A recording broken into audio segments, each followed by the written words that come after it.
Stop endlessly scrolling, because in the next 90 seconds, we're breaking down the ultimate gig work showdown. Grubhub versus DoorDash for drivers, so you can finally decide which app will fatten your wallet. First, let's talk offers.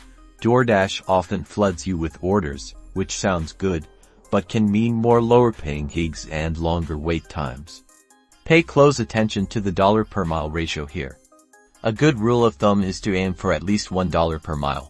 Grubhub, on the other hand, usually has fewer orders, but their guaranteed minimums can be a game changer, especially during slower periods.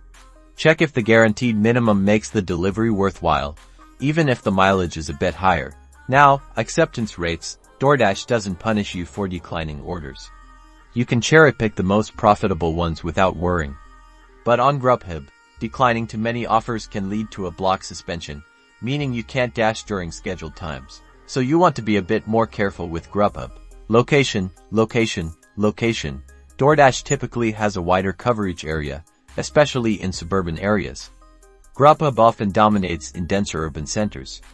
Check the hotspot maps in both apps to find the best areas in your city to maximize your earnings. Bonus time. DoorDash uses peak pay, adding extra money to deliveries during busy times, shown in red on the map.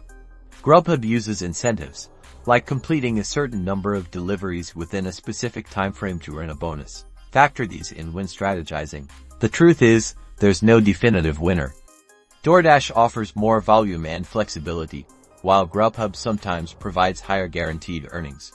The best strategy: run both apps simultaneously and take the best offer each time. Maximize your profits and dominate the delivery game.